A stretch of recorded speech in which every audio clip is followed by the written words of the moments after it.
confiscated? I don't actually have a number for you. I just know it has been an increasing number. It's been a lot of encounters with them this year. Sorry to interrupt. Yes. Specific data I can give you. Okay. I can just give you a demonstration. Okay, all right, no problem.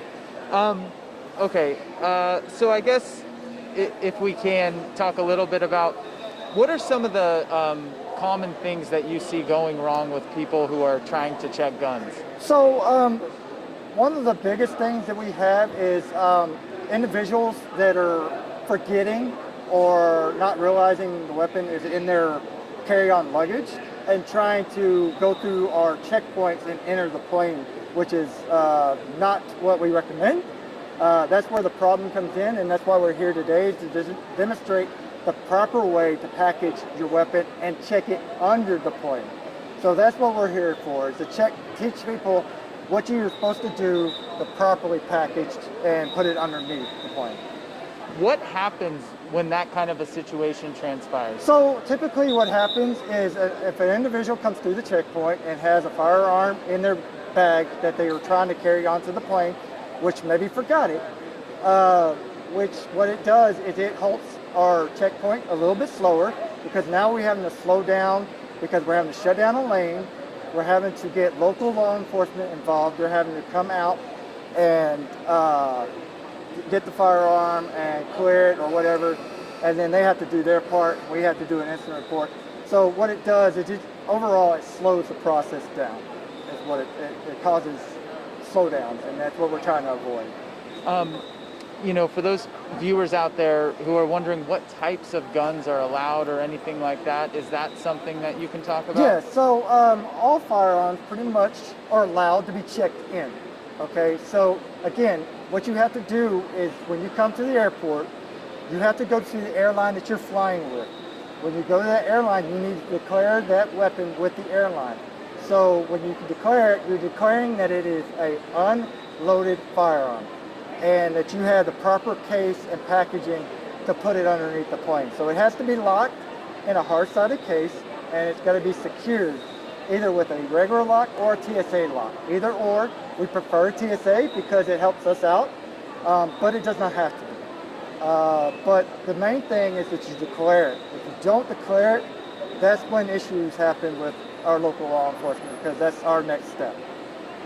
And just to reiterate, I know we've talked about it, but you are not allowed to carry a gun on the plane. Correct.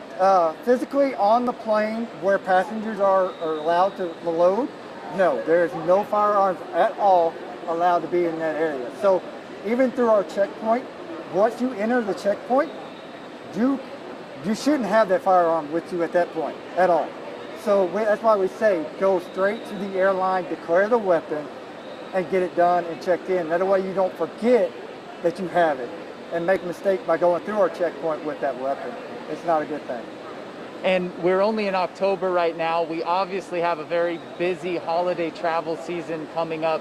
What is your biggest advice to people as they get ready to go on those trips? So I always recommend anytime that you pull that bag out of the closet, check it.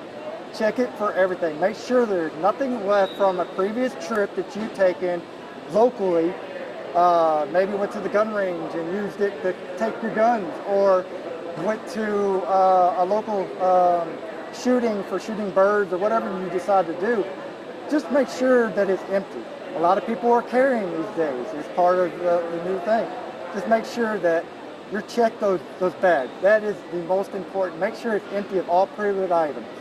I mean, ammunition. You don't want loose ammunition in your bags. The firearms, make sure that they're out of there. Those are big things. It can cause you a lot of headache once you get to our checkpoint. It's best to check them ahead of time.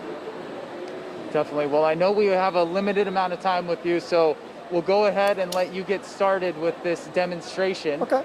If you don't mind, we're gonna No problem. this also. You can grab the mic.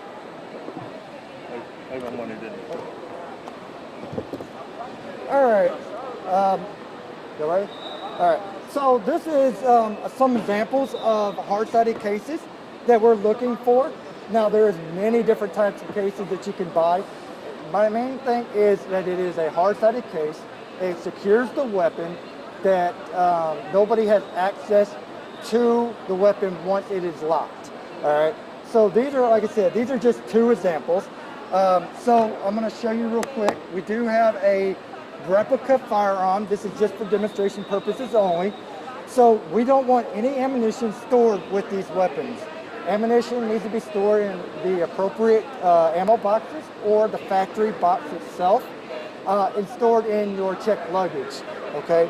So we want to make sure that there's nothing in the chamber, make sure there's no magazine inserted into the weapon, all right? So those are the two things that we look for. Again, no rounds anywhere in here. We want to make sure that it is completely secured. And again, like I said, it could be a TSA lock or it could be a lock like this. This is a standard lock. You could use this lock as well. It does not matter. And you just lock it. Okay, so when you get it in this stage, you're going to go to the airline. You're going to go to the airline.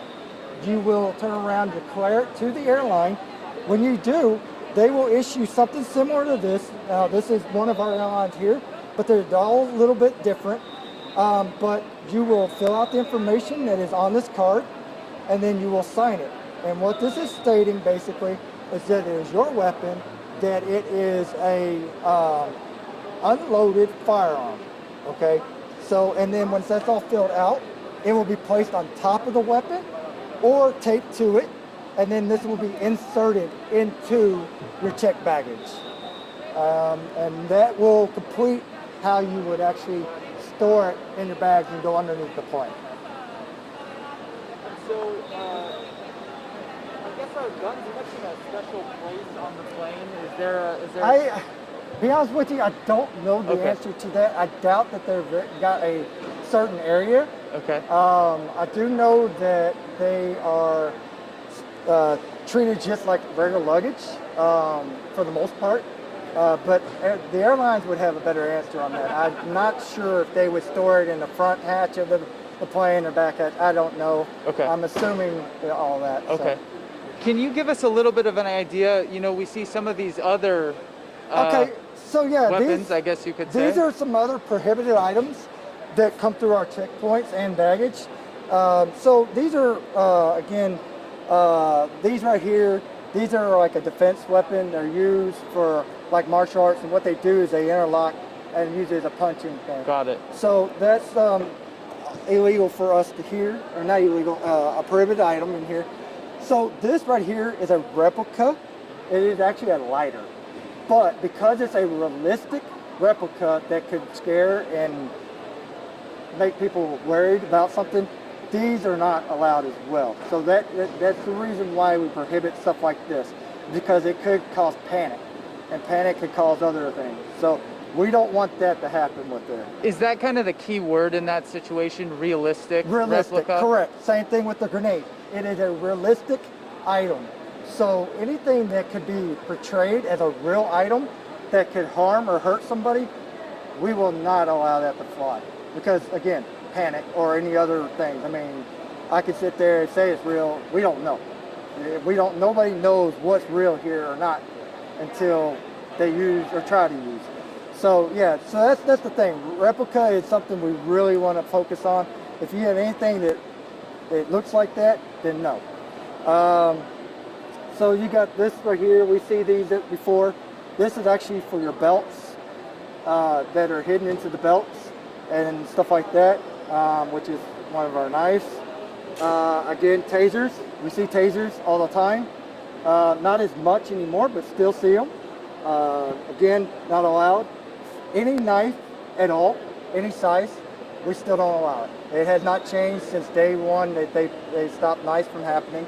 There was one at one point, they were talking about it, but that never went through.